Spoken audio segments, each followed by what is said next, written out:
Have you seen this? A gothic horror story set in the sunny Southwest. Welcome to Have You Seen This? The world's only podcast about obscure, overlooked, and misbegotten media. All discussions will be spoiler heavy. You have been warned. This show would not be possible without the support of our patrons. If you would like to support our show, join us at patreon.com/haveyouseenthis. Patrons get the show a week early, and $5 supporters also get access to our Discord. Or you can tip us at our Ko-fi. Visit the link in the show notes. And the only vampire movie, I can say this with confidence, to feature a dune buggy. It sounds like a Hanna-Barbera show, doesn't it? A lady vampire who drives a dune buggy. Yeah, I mean, that would be awesome. Yeah. Well, what am I saying? It is awesome. Yeah, at the very least, it is provocative and interesting. And I'm honestly a little jealous because I had always had this thought in the back of my head that About it would driving be cool. a dune buggy. I mean, I'm pretty sure that's doable, even though you don't really see dune buggies anymore. They seem to have a moment in the 60s, judging by all the films I've seen dune buggies in. But no, what I was going to say is that ever since I went to Joshua Tree, I had this thought in the back of my head that it would be cool to make a horror film in the desert, like in an incongruous place for horror.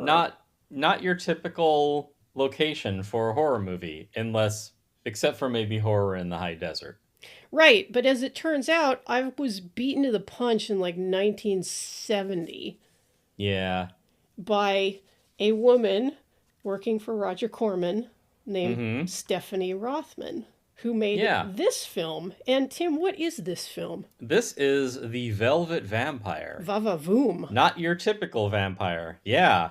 No. Not coarse and rough like sand and it gets everywhere. But she probably sleeps, if she traveled, she would have to sleep in a coffin filled with sand. You're getting ahead of me, but yes, exactly. That is one of the things that I love the most about this movie, is that if you are a vampire from the desert, what do you sleep on? Your native soil. Sand. It makes sense, but it's nothing that I ever would have thought of. Yes, now as most of you listening know, Tim is a known scholar in the field of women's cinematic studies, which is why he picked this film, because he loves feminist horror. I'm kind of not joking. Because we have talked about other feminist horror films on the show, and most of them have been suggested by Tim. Hey, as a feminist, I love the ladies.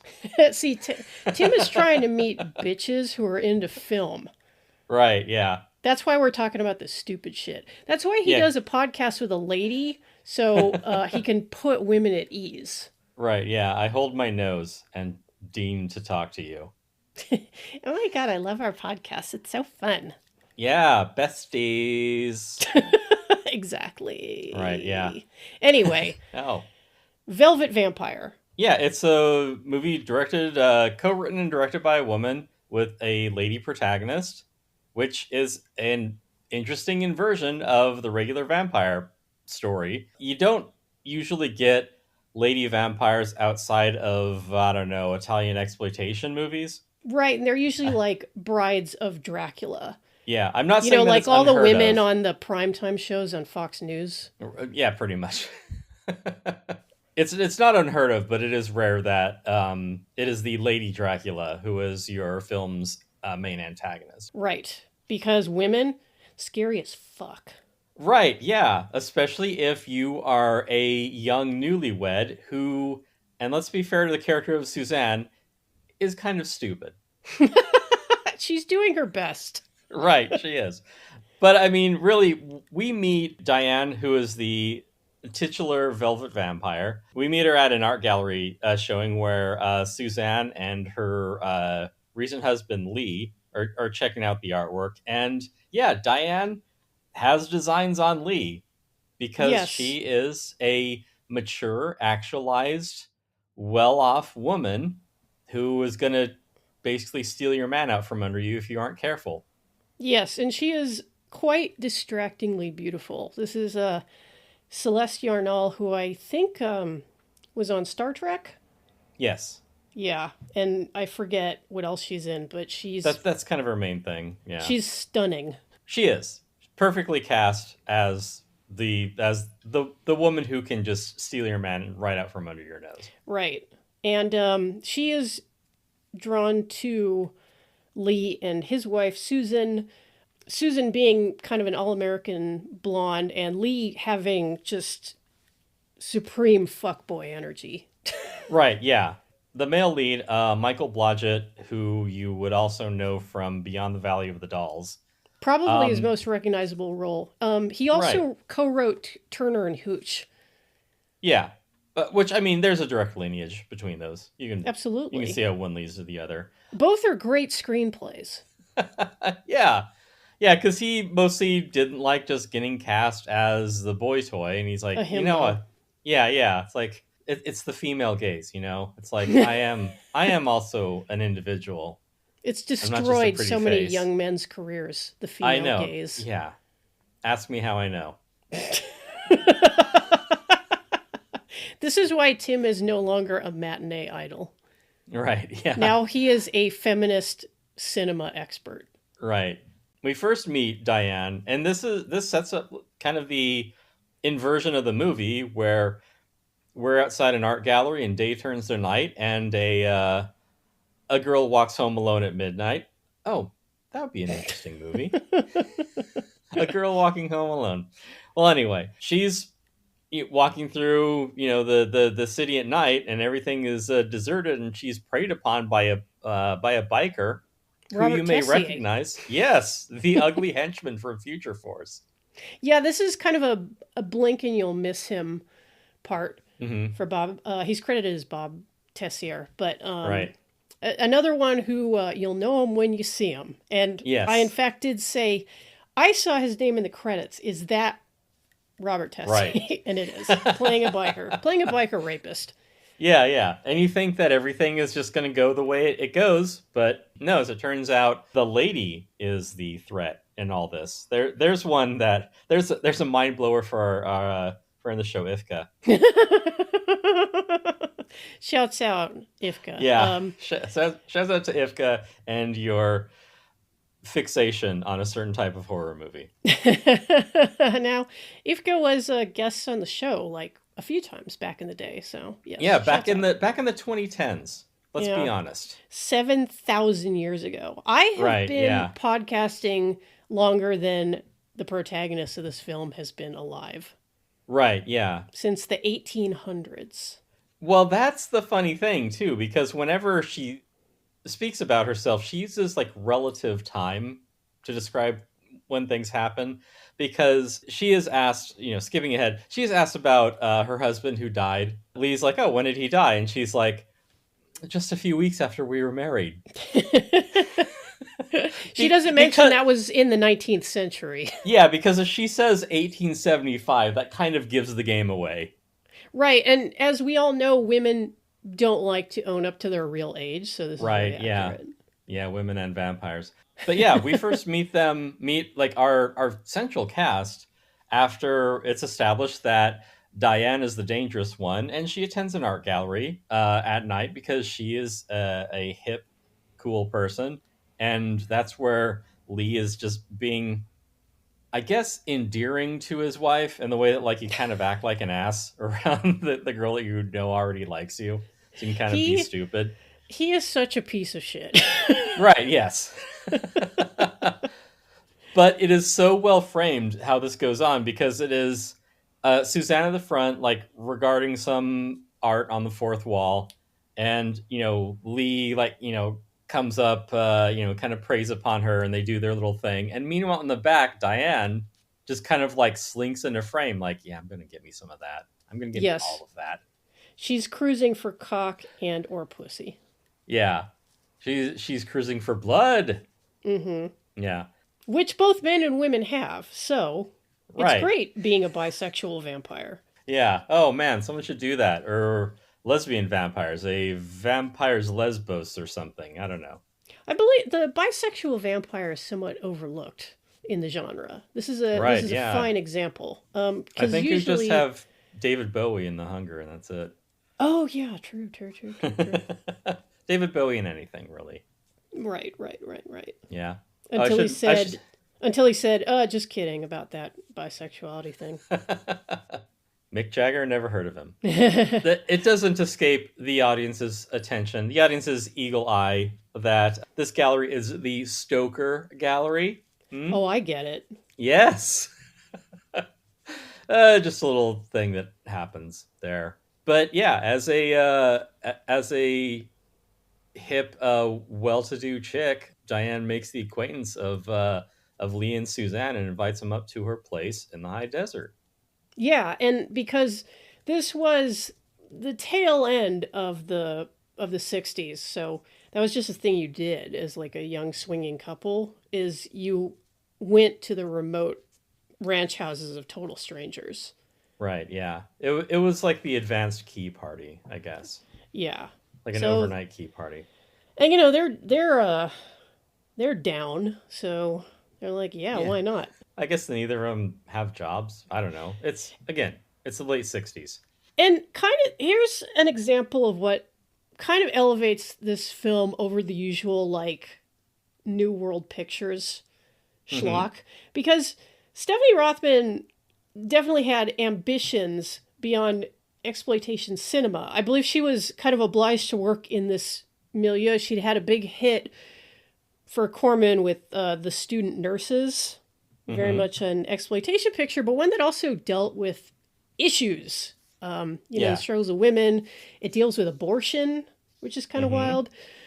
And she has said in interviews that, I would have loved to have be making stuff like The Seventh Seal, but I kind of had to take what I could get, hence, right. Corman. But the way that the couple in this film like interact with Diane, the way they interact with each other as well as with Diane, like the screenplay has ambitions beyond just like, oh, hey, splatter film, we'll get them naked and killed, and there you go. Like, there's thought kind of put into the character dynamics here, like the way that Lee and Suzanne interact with each other, the way they do like a little playlet at the gallery where he comes up to her like they've never met and he's trying to hit on her. Right. And she's just like, oh, well, I only come out here when I'm looking for some ass, So it's like sexually charged, and it has this this aspect of like role play to it. And then there's like the general behavior of Lee, who's always like kind of got that like unearned like young guy like swagger. Yeah. Well, Lee is the piece of meat that Suzanne and Diane are fighting over. Right. Yeah. Like that's the long and short of it. Yeah. Yeah, he really is a piece of meat. Yeah. And that's the thing too that you have to consider, is that the characters are all pretty strongly defined in their own way, because it is obvious that Diane is the antagonist, but it seems like Lee is the protagonist for the most part, whereas Suzanne is kind of like, she's put on her back foot pretty much at Diane's entrance. Like anything that Diane suggests, like Suzanne has a problem with it. She's like really needy. She's a wet blanket. She's just like, can't like handle things on her own.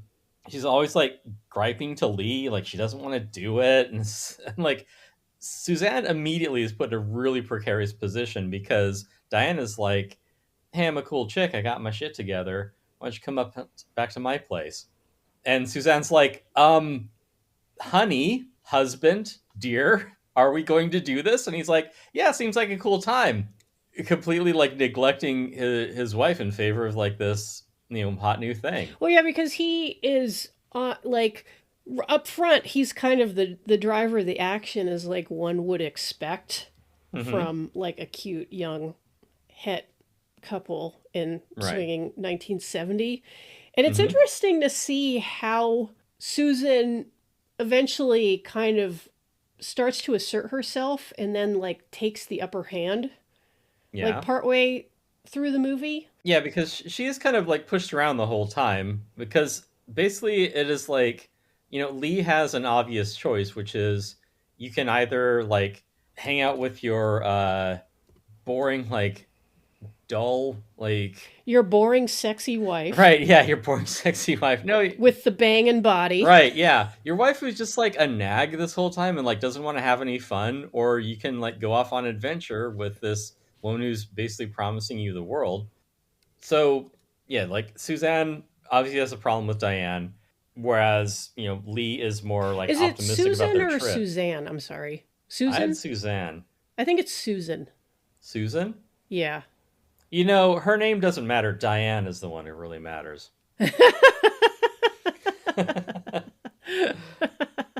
Anyway, so yeah, Sue has a problem with Diane, but Lee, he's raring to go. Of course he is. Both of them feeling the way they do for obvious reasons. And yeah, they even fight about it on the drive up. They're driving up to like Palm Springs, which is itself a cursed land of sexual temptation and imperiled relationships. Yeah, boy, like that's talk about a parched wasteland. Yeah, you don't even know. The thing is that Lee and Susan are easily 50 years too young for Palm Springs, so they're going elsewhere, like maybe up near Coachella or somewhere hip. But it is funny. Even worse, Coachella. It is funny when Lee says something about like, oh, I don't know, I thought it would look more like Palm Springs, cut to shot of the California desert, and it's like, it all looks like that, dude. I don't know what to tell you. Like, the only thing that really gets different is when you get to a high enough elevation, that's when you start seeing the Joshua trees, because they only grow at like that higher elevation. Yeah, you got to drive all the way up to Zabriskie Point to see the exploding house. That's where it really gets exciting. Man, what a groovy time. Right. So yeah, Lee is just like, I want to have a good relaxing weekend with this exciting new woman that we met, and Susan's just like, man, we're getting lost and I don't like this. And she's no fun to be around. And then who shows up cresting the sand dune in her dune buggy? But there's Diane, and you're like, what a way to make an entrance. Thank God it's not Arch Hall Jr. Well, yeah.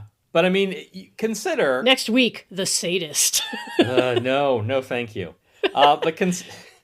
But consider, like, by contrast, like, let's say that you are going up to Dracula's castle.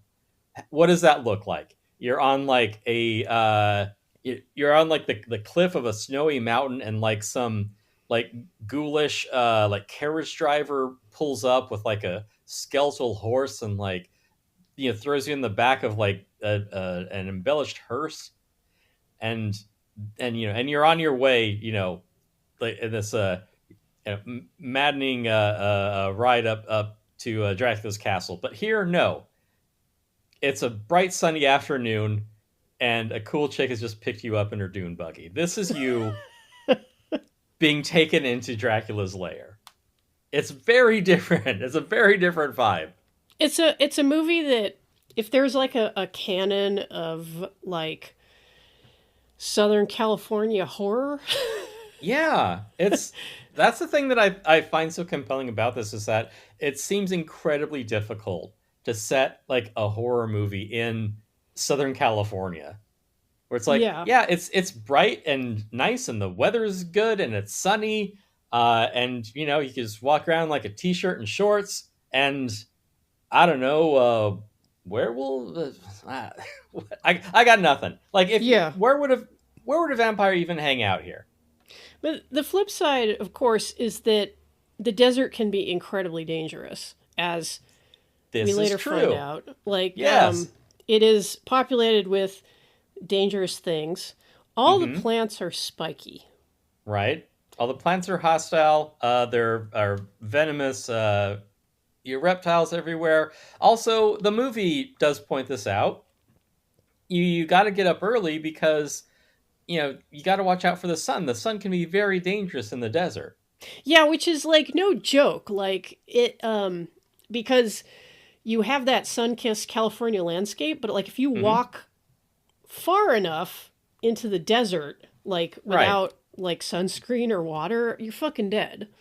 Yeah, like it's it is a note on skincare that is organic to the film. Like, you don't have to be a vampire to know that the desert is itself a dangerous place, and maybe you should take care and put on sunscreen and bring ample water with you. Which is funny because this is very much like pre-sunscreen days. Oh yeah, for sure. But yeah, I mean, what a great metaphor though. The desert is beautiful and deadly. Yeah. Here's also Diane, who lives there. But Susan is still going to take every opportunity to just like bake in the sun, not knowing that when she hits 45, all the smoke in the air and so that in the sun, she's not going to be looking so fresh faced. Yeah, she's going to have skin like a wallet. But hey, they're young and it's fun, and it doesn't matter. They're going out to the desert to have groovy time, man. Yeah, no one plans on getting old. We're just going to stay young and have fun forever. And Susan is like such an interesting character, especially for the time and for this particular genre of film. And let's not like sugarcoat it either, because like she is really annoying. The filmmaker, Stephanie Rothman, did complain in a later interview that because she believed that the actress was like pretty insecure about herself, so she just kind of made her bad mood everyone's problem on the set and went on to do that on other sets and then didn't work much after that. So I think that perhaps film acting was not for Sherry Miles, this particular actress, and it's not a great performance, but the casting is pretty apt, and she does capture something, because this is, like I said, she is like the kind of like the all-American blonde who could like date like the high school star quarterback and everything.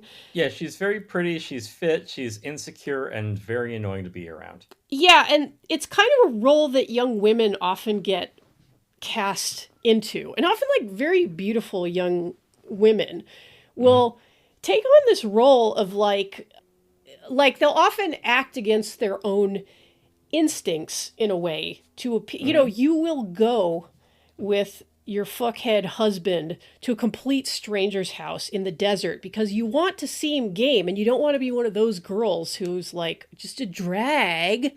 Right, yeah. But something's telling you that it's like the situation is not quite right.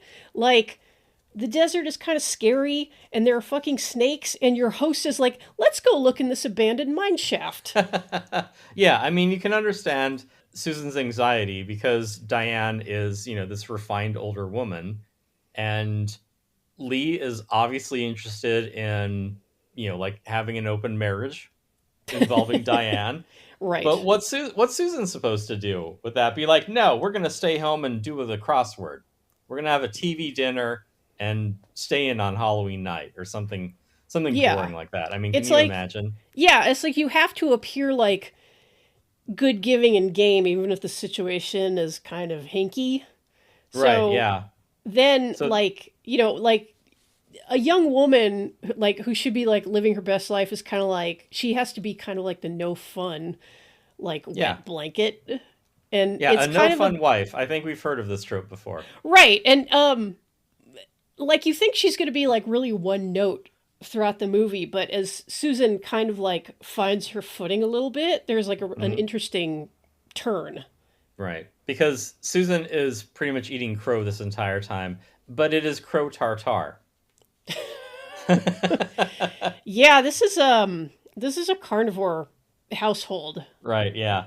But Diane is a gracious host and does ask her her indigenous servant to make a salad for Susan. Yeah, because she serves them steak tartare, Yes. Just being completely on the nose here. But yeah, Susan again complaining because her host is just making life difficult for Susan. You're like, oh, you don't enjoy this, like, this delicacy, this new different thing? Why are you so uptight? Why can't you just be cool, Susan?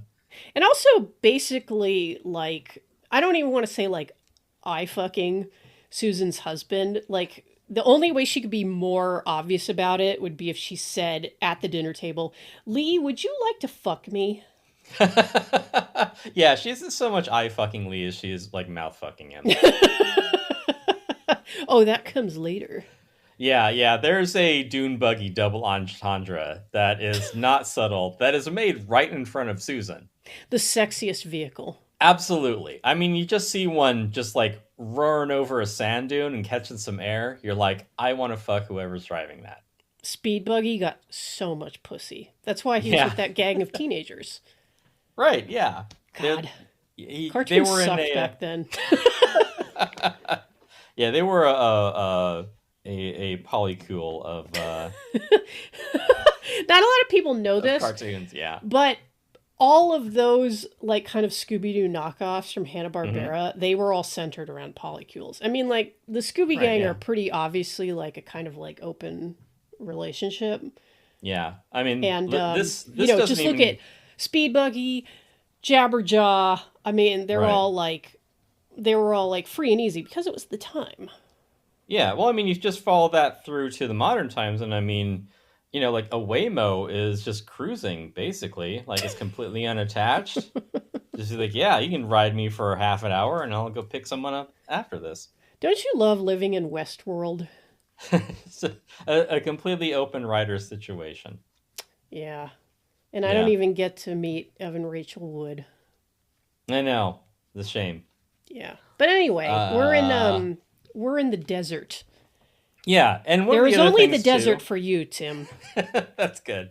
Is Coruscant gets everywhere. I already said that. One of the things that we didn't mention, though, and this is kind of about how the movie plays with the whole vampire notion, is you can see Diane just like catching air in her dune buggy over the sand dune, and then driving up to pick up Lee and Susan. And you might be like, hang on, if she's a vampire, what is she doing out in the middle of the fucking day? But to that incredulous viewer, might I point out, she is wearing a hat. She has a long sleeve shirt and gloves on. And she is from the desert. She knows to cover up. Hello. It's a very big hat.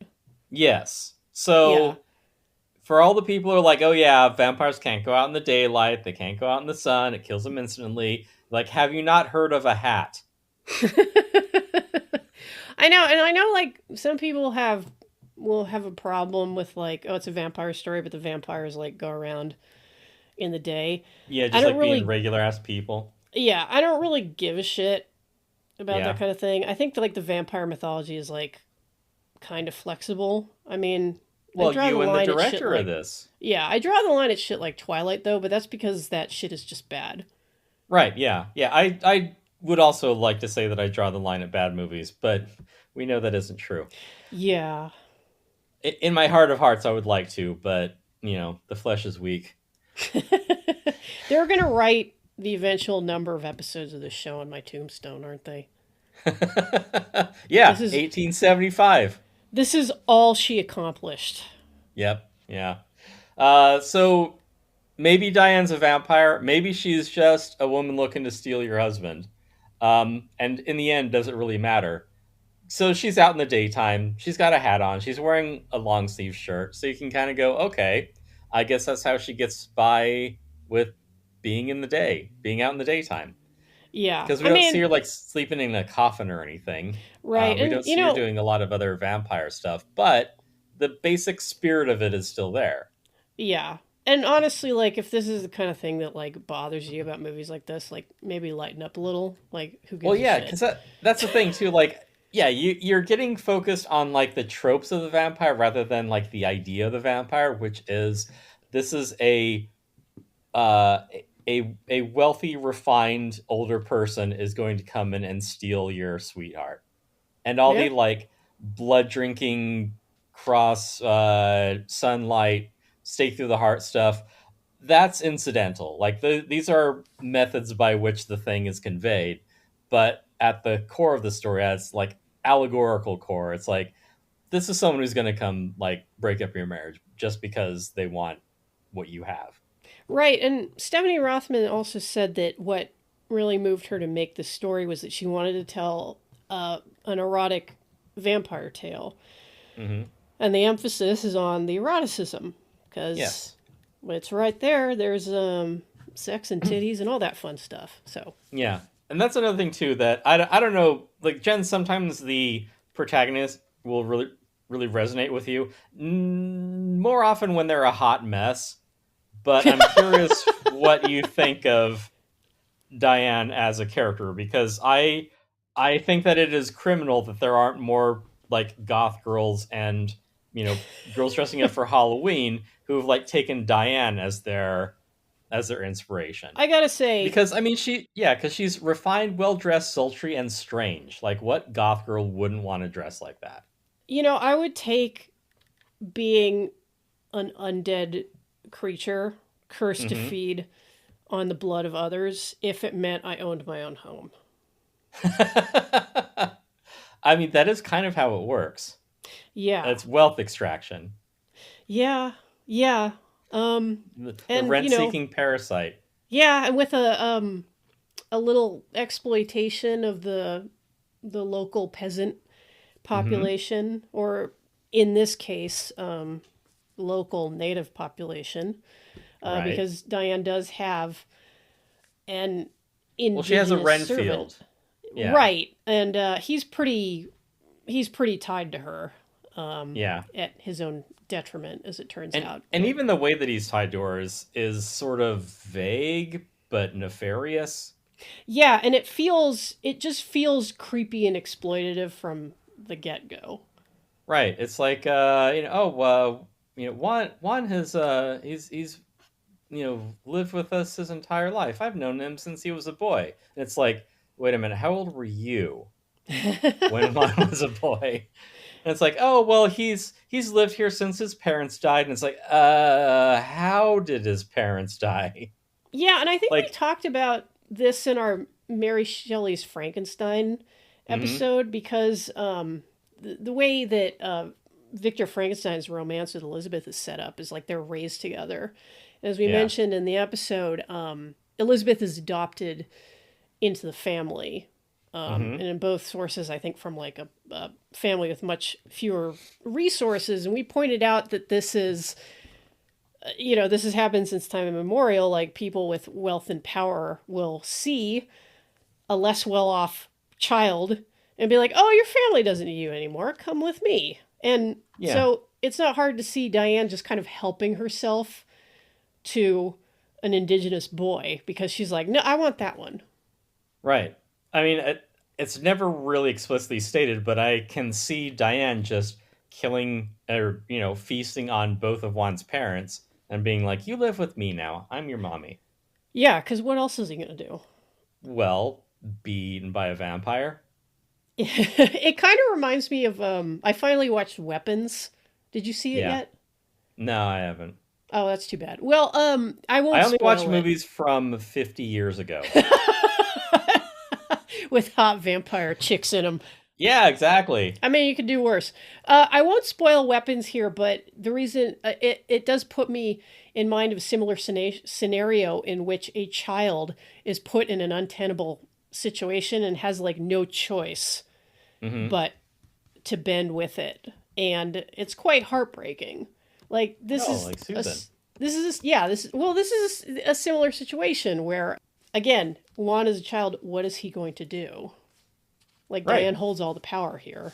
Yeah, And, exactly. Yeah, like, as a rich white woman, like, Yeah, because as it turns out, like, Diane's been here for the better part of a century.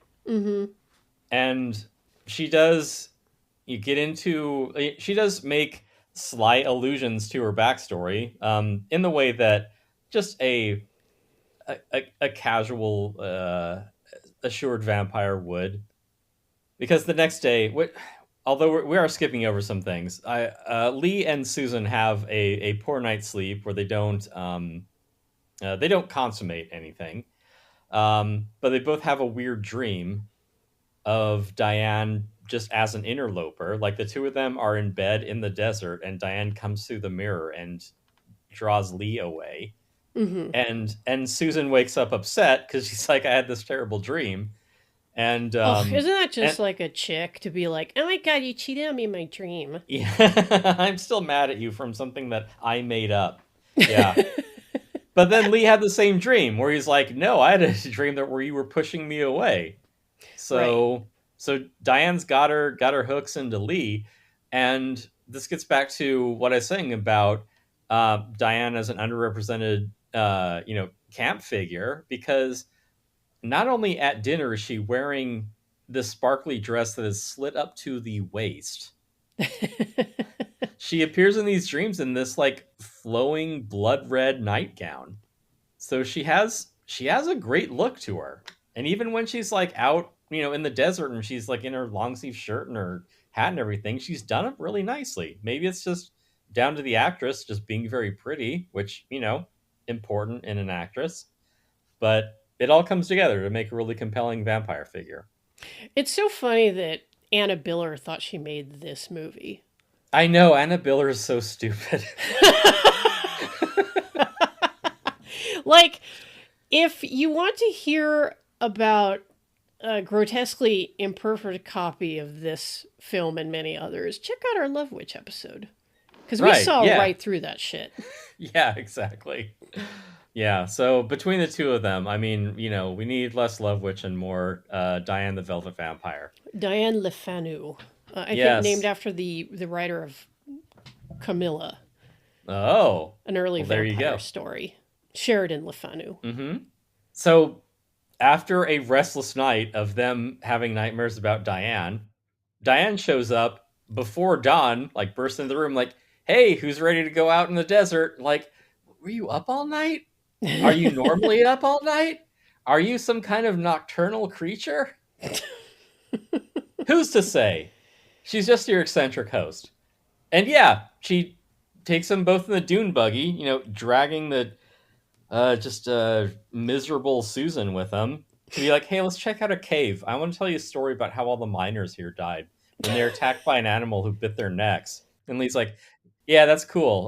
Let's ditch the bride and go hang out in this cave. And I should make a note here. Never go in a fucking abandoned mine shaft ever. Like, right, don't. Because of the vampires. Like, I think maybe at the time it was seen as like a fun thing to do because people were less safety conscious back then. In the 70s?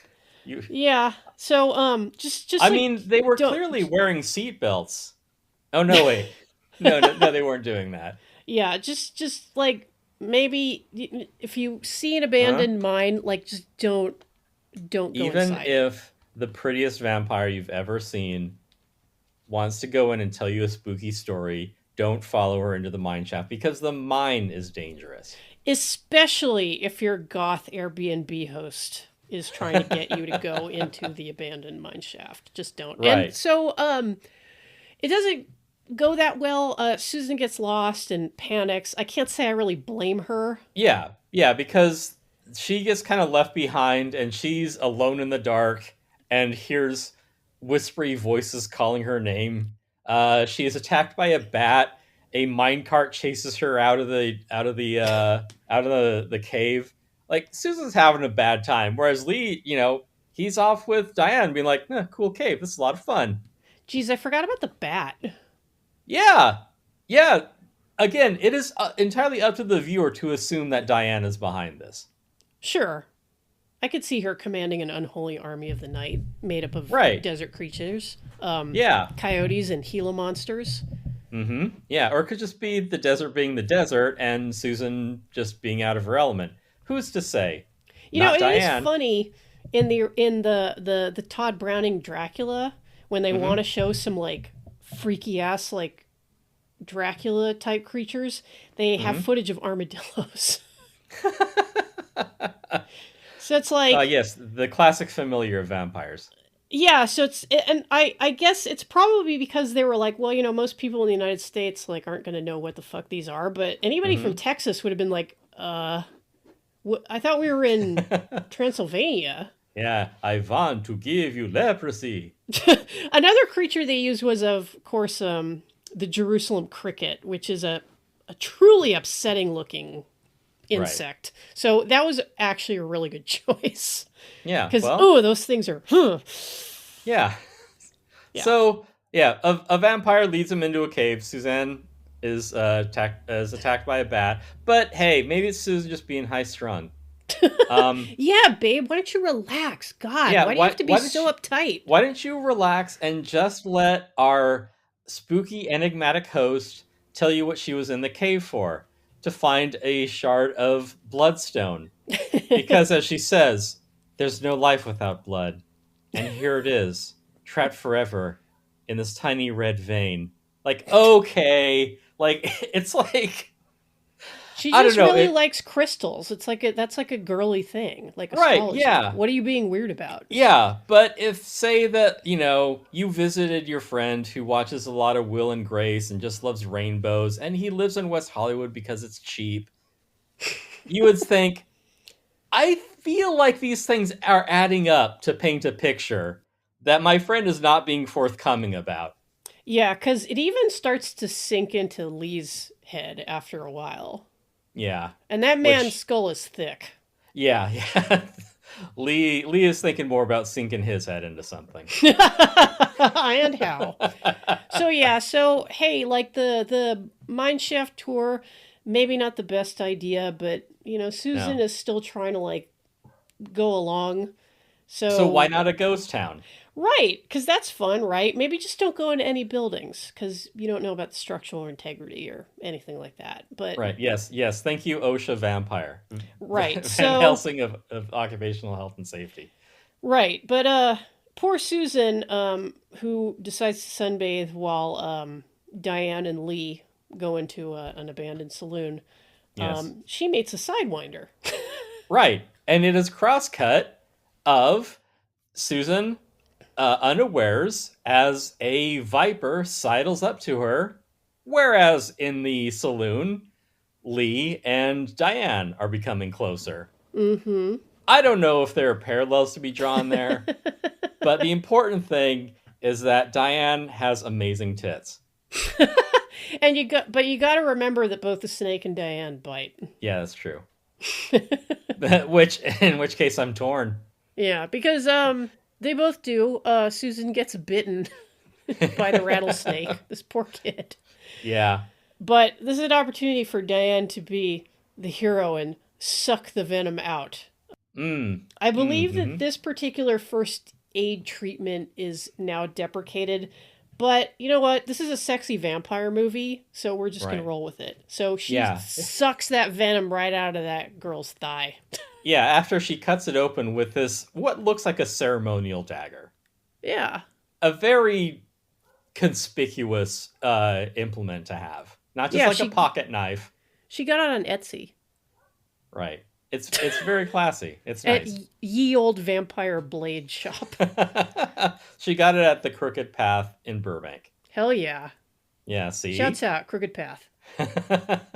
So she gets to be the hero. Suzanne's kind of sidelined. She's recovering from snakebite, so she takes a nap. But yeah, on our fun tour of the spooky desert, again, Diane visits a graveyard. Again, like this is a horror movie in like the sun-bleached open afternoon, air. Right. So the irony is that Diane says that she hates the sun, which I can understand if it kills you. True. Yeah, but she stays here because her husband is buried here. Her husband, who in no way died in the 19th century. Right, her husband who died a couple of weeks after they were married, aka 94 years ago. And when exactly was that, Diane? Oh, let's go look at these Gila monsters. Right, yeah. Yeah, and it isn't later when it's revealed that, his gravestone is like 1840 to 1875. So died in the prime of his life. How that happened, we will later find out. What a way to go. Yeah. It is also kind of funny here, too. One of the things that we left out is just inexplicably that like this hippie chick comes by like pestering Diane and Juan. She's like, "Where's Cliff? Cliff came by. What happened to Cliff?" Oh, right, because we I think I jumped ahead. You absolutely jumped because ahead. It's almost like you didn't watch this movie right before we recorded or something. well, I watched it this morning. Sorry. I Okay. rewatched it this morning. I watched it last week. Yeah. But, that's the way the conversation flows, because we didn't mention that unfortunately a victim of Diane's is a young Jim Henson. Right. Yeah. He didn't go on to make violent commercials for selling like bacon and pressed Coffee. meat, coffee, and other stuff that he did. Right, because we forgot about the other key component of this movie, which is auto repair. Well, if you're in the desert and your car is busted and you don't have a phone line out, you're kind of at the whim of your host. Yeah, and which Diane arranges because this isn't her first rodeo. Yeah, and Lee drives a nice pony car, but that's easily put out of commission. Right, yeah. It's almost like Diane wants to keep Lee and Susan there. I know. Jen, you're just suspicious. Why are you always being such a killjoy? Well, you know how broads are. Yeah. But in addition to Lee, Juan had already procured Cliff, one of the, I guess, like locals or one of the guys who was blowing through town. He's the mechanic that Lee is an asshole to at the gas station. Right, yeah. Because this was before you were allowed to pump your own gas in California. Right. Yeah, and the guy's like, please, I do not pump gas. I am an artisan. Yes. Now let me work on this Datsun. Right. But it seems like he and this hippie girl were two others who were like passing through. And it seems like Diane also had her designs on him, only he refused her and just got killed. Which is kind of like an odd note for the movie, because it's supposed to be like, isn't Diane like this killer seductress? And then Jim Henson is like, actually, I don't go for the rough stuff. And she's like, all right, Juan, kill him. and then he gets like killed with a pitchfork, which I think it was because Roger Corman was like, you need to have some blood here. That's exactly right. The pitchfork gag was not originally included. And Corman, having seen a screening with an audience, decided they needed to like juice up the movie a little bit. Yeah. Hence Jim Henson's death on the prongs of a pitchfork. Right. Sad, really. Yeah, because I mean, it would have made more sense to be like she's seducing guys and then burying them in the graveyard, which is only half true, because he is buried in the graveyard. And the hippie chick is like, well, if you didn't kill Cliff, then what's this newly dug grave doing here? And then at that point, Diane's like, all right, Juan, just kill her too. Yeah, it's like a creepy old like ghost town desert graveyard, but you get the sense that it's filling up kind of quickly with Diane's victims. And the whole thing between like, Diana's seductress and Diana's like mere predator, I think it kind of fits. Like, she's setting her cap for Lee and Susan, but she still needs to feed. And I guess she can't just live on raw chicken organs or whatever. So, sometimes if there is available man flesh, she's like, well, I'll take it. Yeah. It's like, you can make a meal at home, but sometimes, you want to have some fancy food from the city. Yeah. She has it door-dashed in. Right, yeah. Delivered via Datsun. Yeah, she doesn't just want to exist in like Swanson turkey dinners. Right. Yeah, she wants some Lee tartare. Yep. That boy's meat.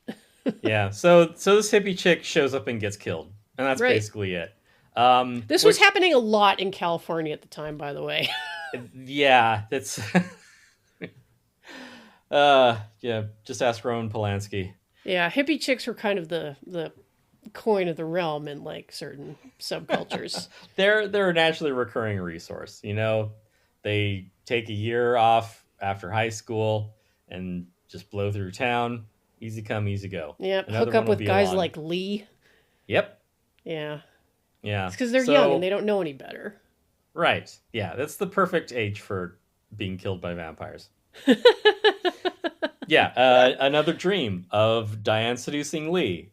At that point, Lee is awoken in the middle of the night to find Diane just dripping sex in like this pink feather trimmed nightgown, eating, raw liver of a chicken, like a cat, a Yeah. symbolic creature for femininity and night predators. Obligate carnivore.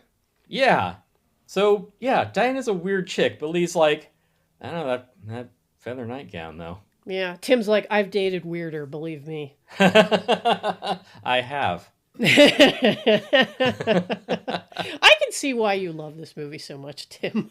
Yeah. And she finally gets a piece of Lee. This woman who's like always like relaxed and cool and just refined and fashionable, and she gets a piece of Lee, and then Susan, wakes up, partway through and sees the two What of are you them. guys doing? Yeah, I know. Just like, Susan, go back to bed. Yeah, but and it's interesting. Like Susan's reaction is kind of interesting because that she's like kind of expected this, and she doesn't like throw a tantrum or ruin the moment or anything. It's like she's almost like accepted it that this was going to happen. Right. She's like trying to get them out of there before Lee fucks this woman. Right, but then there's a turn. Because this is the point in the movie where Susan's like, I don't know, like, I'm starting to kind of like it around here. Mind you, this is a woman who had a panic attack in a mine shaft and was not 24 bitten hours ago by a venomous snake. But this is kind of where Susan starts to find her spine a little bit. And it is indicated by the next morning when she sees Juan preparing a tray for the inhabitants of the house. She's like, I'll take that. And then she kind of starts taking command and making decisions. She's like, you know what? Let's have breakfast in the living room today. What do you think? Yeah, she's like, all right, if you're going to be this rude to me, I'll be rude back. Yeah. And by rude, I mean fucking my husband. Right. And she kind of starts to flip the script on Lee a little bit, and it works because he's like, hey, okay, so I got laid last night, that's a wild way to admit to infidelity to a spouse, but hey, it was 1970. Like, hey, honey, guess you just got laid last night. Yeah, so I got some pussy, big deal. Oh my God, why are you like this? But it's not like we're married or anything. Oh, wait. But soon as Susan is like, you know what? I knew this was going to happen. Like, and I'm kind of okay with it because I'm going to turn this around a little bit. And that's where you see like kind of like the balance begin to shift between Lee and Susan. Like I said, this movie is just, it's still like a New World picture. It doesn't look horribly cheap. They did a really good job, but it's still a Corman picture. It is. And it is not Seventh Seal, but there's a little more to it. There's a little more going on than just like your average schlock. Yeah, that is kind of the difficulty of the movie, is that it doesn't lean into the schlockiness, but it's high-minded, but it is still constrained by schlockiness. But in the movie's defense, I will say that they still managed to pull off a mood with the small resources that they have, because the movie does have this, like those dreamlike and surreal moments, like the overall feel of being in the desert in this remote location with your beautiful host who's also menacing, like there's danger everywhere. Mind you, everything sun-drenched. It is the desert, yes. Right, but there's still this, and I think that's what I like about desert and like stories like these, is that menacing but fascinating landscape, and it really does come through in this movie. Yeah, it's dangerous in a way you aren't familiar with, like a lady. And I believe the house in the movie was in the Hollywood Hills, because I know I wouldn't want to go shoot footage out in Joshua Tree unless I absolutely had to. So, and I believe the shoot was like kind of difficult because of the changeability Weather, of the landscape and everything. Yeah. You could go shoot at Kate Pearson's trailer park. There you go. But, there is also the fact that everything is pointy and, everything has sharp teeth, including the actresses. And whatnot. Gets everywhere. Yes. But it's a cool ass house too. Like Diana's definitely like an aspirational character because like this house is cool as fuck. Like there are like just like stairways to like little rooms and like the stairways and enclaves. yeah, it is. There's a two-way mirror in one of the bedrooms. You know, hell yeah. it's that kind of place. I guess Diane must have bought it from Errol Flynn. Yeah, it's definitely a sex house. Yeah, this is a house for people who like to get free K. And it doesn't date horribly. Like, you know, this is very much like a movie from like 1970, but it isn't. But yeah, if you saw it now, you'd be like, I love this house. It is so kitsch, but it's also everything is there. The costume design and the production design are like done very well. I think because they wanted to cultivate this this kind of like dreamy, seductive atmosphere that was also slightly off, and they do it very well. That leads me to mention that when I first watched this movie, it was a terrible copy on Tubi. They might as well have ripped this from VHS. Don't watch it on Tubi. Yeah. Tim hipped me to the restored version, which is currently on Shudder. That is the one that you want to watch. Yeah, because I had seen this at a showing at USC where it was the restored version, and it looks lovely. Mm-hmm. Yeah, and then I'm like, oh, I can't wait to watch this movie again. Let me find it on streaming, and there it is on Tubi. And yeah, it's like... looking like shit. Yeah, it's like an MPEG of a VHS of like a 16mm dupe that sat in a cheese cellar for 30 years. Yeah, but yeah, if you go on Shudder, like the colors are vibrant, it looks great. And that's the other thing is that like so many B movies get maligned for looking like garbage. I mean, like, you know, Manos for one comes to mind, but even that got the Blu-ray treatment. So when you see it the way it was intended, you're like, oh, this is actually a lovely movie. Yeah, because if you grew up with Manos on Mystery Science Theater, you will be stunned when you see that transfer of the original movie. Like it's kind of hypnotic, and like this is the case as well with Velvet Vampire, because and I would say that it fits in with other Corman pictures that were slightly, you know, just like a cut above. Like I'm thinking of you know, kind of like his Poe adaptations, like Mask of the Red Death and stuff like that, where they put a little more resources into them to make them look just like a little bit more lush. Right. This isn't That's Viking so Women crappy. and the Sea Serpent or whatever, where it's like Shame. chicks in fake chainmail and like Griffith Park or wherever the fuck. I don't know where they shot that, but this looks nice, and It does. I'm pretty sure like if you don't have Shudder, you can get a 7-day free trial. So go too. Yeah, that's another way to do it. But we have an annual subscription, so Right. Yeah, that's how we were able to enjoy this as it was intended. yes, which they just raised to $90 a year. Wow. Yeah. I would say, why don't you just check this movie out on Blu-ray, but I'm going to get mad instead. Yeah, because I think you said that this one's kind of hard to find because there was not a... This one is extremely hard to find. Shout Factory, aka Scream Factory, put out a Blu-ray of this, a limited run of 1,000 copies back in like 2016, and you cannot find these for love or money. There's a thread on Reddit from 4 years ago of someone saying, hey, how can I find these? It's not on eBay, it's not on Amazon. I'm pretty sure there's a DVD rip, you know, on streaming if you want to torrent that. But to find like the HD Blu-ray of this, it's like you are out of luck, and that really is a tragedy of all this. Like the closest that I could find was at some auction site. One of them had sold for $80. Jesus. And this was ages ago. Yeah, and all of you lucky little 4 Ackermans out there are sitting on your one of 1,000 copies, and Tim has to do without. Sad, Yeah, really. I mean, I don't even know you, and I hate your guts. Sorry, that's just the way it is. Yeah, I would love to own a copy of this because it also has commentary from the woman who played Diane. Oh, Celeste Yarnell, that's awesome. Yeah, that would be awesome. Sorry, Tim.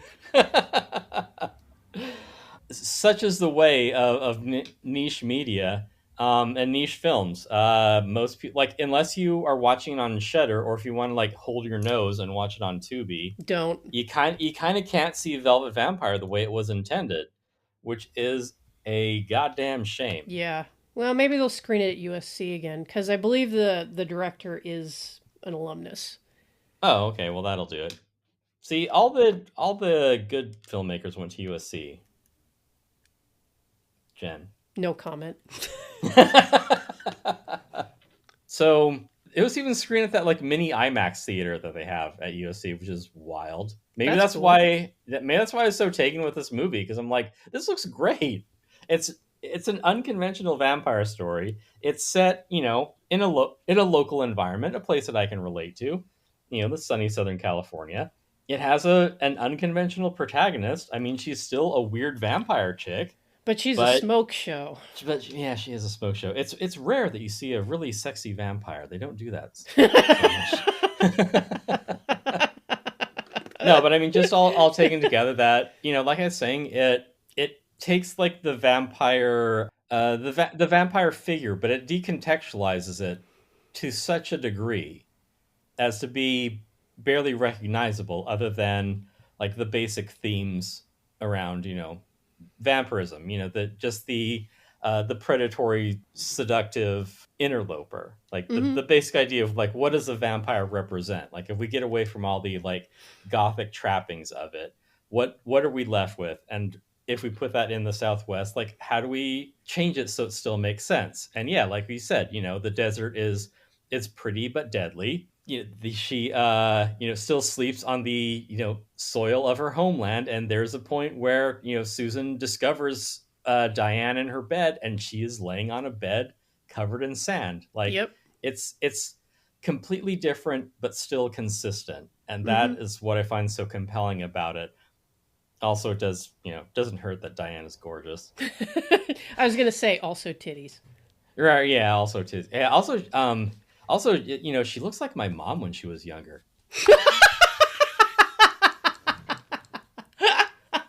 Oh my God, what a breakthrough.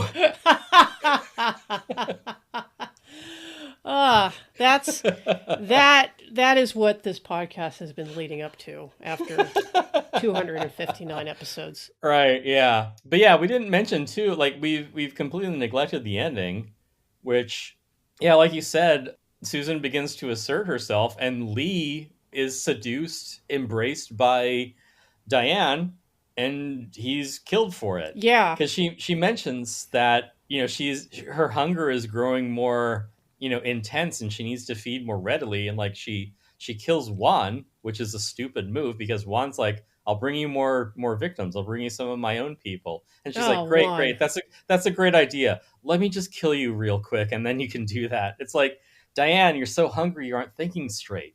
Well, she couldn't stand to see his lack of solidarity with his own people.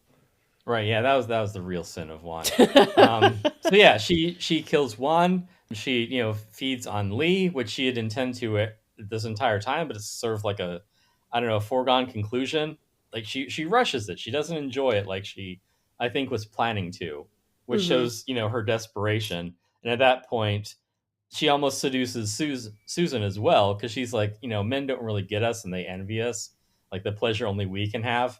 But yeah, so she sees through that, and by sees through that, she finds all the dead bodies and the secret room where Diane was perving on them while they slept. So I think she's maybe not as susceptible as Lee was. Right. And it is interesting to see where Lee's character kind of goes, because he really is like an arrogant, swaggering young man at the beginning of the picture. Mm-hmm. He treats people at the gas station like shit. He's getting angry. He stops trusting Diane. He kind of starts to realize that something is wrong. And then he realizes that she has been conspiring to keep them with her, by basically telling like the auto mechanic, like, oh, hey, don't do anything with his car until I give you the word. Yeah. And how can you have your car repaired when she's killed the mechanic? Right. So, it is a real conundrum. And so, he's pissed off, running around all angry. He's like, Diane, where is that bitch? But right. Which is a great line read. But who has the upper hand here? And like Diane is the really like potent figure, you know, at the center of all of this. And when he goes to her in her bedroom, and you know she draws him to her on the bed, and he's just kind of like just gets kind of like lost in like the seduction. She's like, oh, you know, don't you want to be with me? And he's just like, oh yes, you know, like he's completely sapped. And sure enough, like she feeds on him. Yeah. Meanwhile, the other female character in this like whole dance is because she has started to assert herself. Like she's also realized that something is wrong, and she's going to have to make a decision pretty soon. And I have to say, like, it did occur to me watching this that when Susan flees the house in her bikini, I was like, you know, this is the point in a horror movie where you'd say like, oh, this is such a cliche, like a young woman in skimpy clothing, like fleeing. And I was like, you know, here it like fits. And like, it does add that extra element of danger because she's fleeing into the desert in her bikini. Like, look, it was the 70s. You're going to find young women running screaming in basically their underwear from someone's secluded home. Well, that's a whole other thing. But you know how like the thing that people often object to about horror films is like, oh, it's just like women in skimpy clothing getting killed. It's like, sure. But in this case, it's like, you know, she was like sunbathing by the pool. And then she realized, like, she gets the proof finally that their host is a powerful vampire, and she's like, "Oh shit!" And she has to leave. Have time. Yeah, she didn't have time to pack her bags. She's like, "I can run and survive, or I can stay and get killed." Yeah, and it does lead to like a pretty good comedic scene where she happens upon a guy driving by, and he's like, "Well, in or out," and she's like shell-shocked. Like, he has no time for this. He's like, I got things to do. Like, oh, you didn't even thank me for picking you up. And she's like, oh, I'm sorry, thanks. Mind you. As a woman, even if your life is in danger, don't be rude to people. Just smile through it, sweetie. Right, yes. Mind you, like, terrified women in bikinis were constantly hitchhiking on the highways of Southern California. Yeah, it's a cliche at this point, really. Yeah. She's just lucky she didn't get in a car with Ed Kemper. You know, out of the frying pan into the fire. Yeah, although I think he was further north, so she was at least safe from Kemper. All those sickos in Northern California. That's where they put the real weirdos. Hey, that's true. I mean, you and I know. Yeah, we have friends in Northern California. Mm-hmm. You do. But yeah, it is funny, this is like a nice little bit of humor in the movie and Susan does make it to like a bus station because she's like, I just need somewhere where I can get a ride to LA. I just need a bus ride back to LA where it's safe. Yeah, and so she gets a bus, and you know she's probably not looking forward to that drive up the 5, but hey, you know, whatever. Right. Well, no, she's probably coming. She's probably taking the 210 west through the Inland Empire. True. Yeah, Alhambra. Yeah. Up through San Dimas. Not all parts of California are lovely, it must be said. But no, she gets a bus, but there's a problem. Diane is also on the bus. Like, awkward. God damn it, you're persistent. Yeah, and this is legitimately like a frightening moment. Like. I was a little like, oh shit. When you're on the bus and see someone you recognize.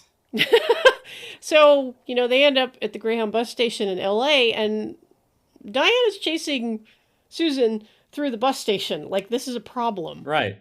But because she hasn't really like tipped her hand in any way. Like, Susan is frantic. It's like, there's a normal adult woman after me. Like, yeah, if you looked at her, you'd be like, what is your problem? Yeah, like, oh, this hot chick is chasing me and won't leave me alone. What's your problem? This normal, apparently wealthy woman, you have to do something about her. She must be stopped. Yeah, it's like, but here's the real turning point. Ma'am, do you have any idea about what privilege means? Well, let's not forget that Susan is pretty blonde and white, because she is able to turn bystanders against Diane, as it happens, I think on Olvera Street. Yeah. she follows her out into the street, but Diane is stopped by a cross, and Suzanne is able to put two and two together. Not even two and two. She's able to put one and one together. What, like Terrence Howard? Yes. And make three. Uh-huh. Yeah. But so she's like, oh, she's vulnerable to crosses. And yeah, she's able to just enlist a mob to harass Diane at that point, which is kind of surprising. Ugh, white women's tears, am I right? Yeah, it's a little abrupt. Right. But this, and it's funny because, like, yeah, this is the villain, but this is an upsetting scene, like a crowd turning on, like, a young in appearance woman who is in a moment of helplessness, like, and then they tear at her clothes so, like, the sun can get to her. And it's like kind of like, it's kind of like, ugh, it's like shocking and terrifying. And, compare this to like the attempted rape scene in Love Witch at the bar or whatever. And you're like, man, Anna Biller is really a bad filmmaker. Well, yeah, I mean, I think that we've established that beyond all reasonable doubt. Yep. But yeah, it's an upsetting scene of basically Diane having her, like, protective garments ripped off and then, like, burning up in the sun. And, it crossfades to some burning embers. And you're like, well, I guess that's it for Diane. She's cooked, literally. But the movie's not done. No! And neither are we, because this whole time, Susan's been trying to get a hold of Carl, who's the art dealer. It's like, hey, did you know that one of your patrons is a fucking vampire? And Carl's like, are you nuts? What is wrong with you? Vampire, really? She's like, no, you gotta save me. And yeah, sure enough, like, she deals with Diane, and then is comforted by Carl. And yeah, he explains Diane, oh, she had some rare blood disease. It's like, yeah, sure, she did. But yeah, I mean, hey, they're refined people of a certain sort. They're art dealers, just like Carl himself. He has this nice ceremonial dagger. Only 5 of them were made. Ah, Etsy, of course.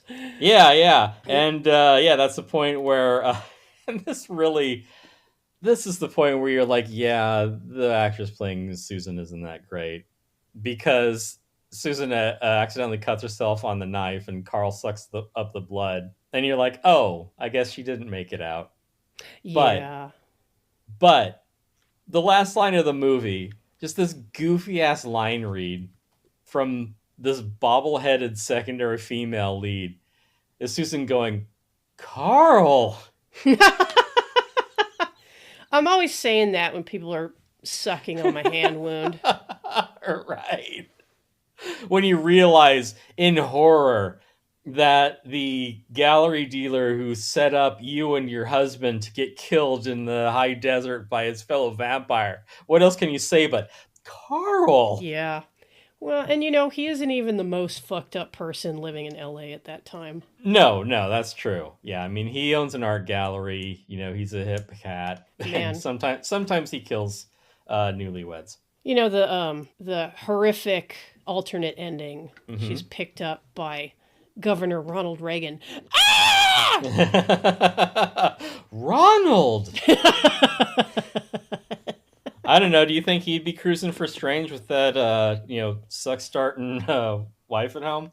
I mean, they say she was the best. Right, yeah. That's why I locked it down. Yeah, right. She stoops to conquer. Right.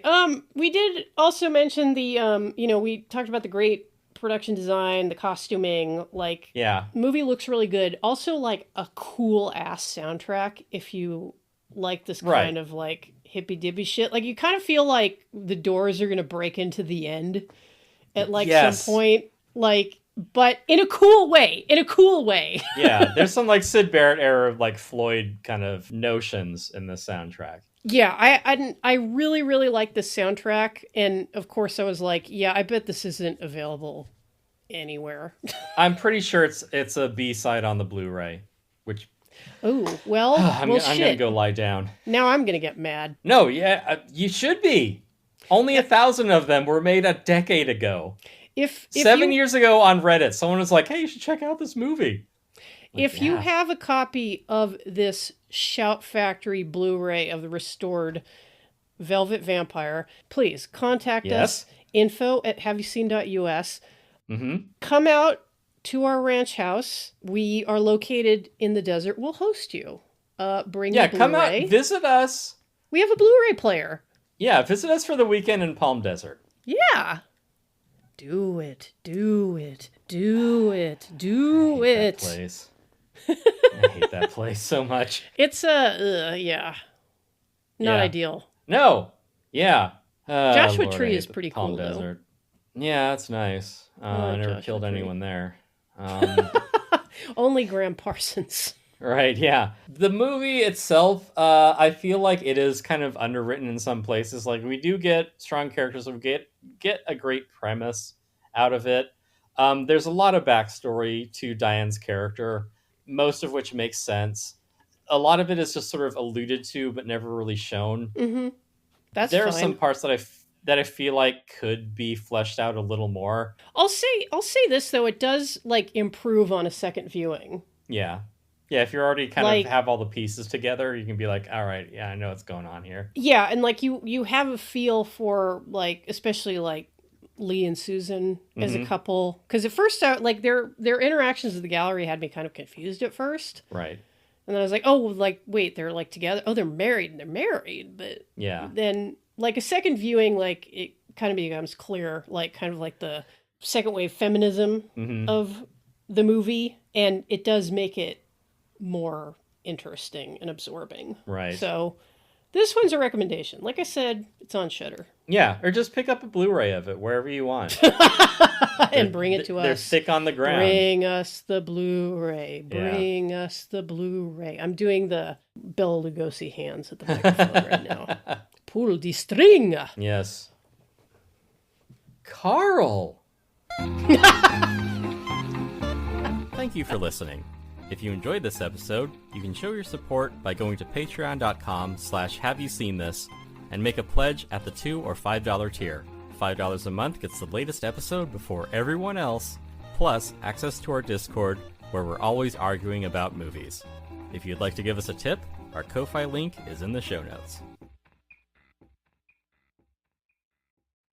Geez, what else? Oh, hang on. Drop my Legos.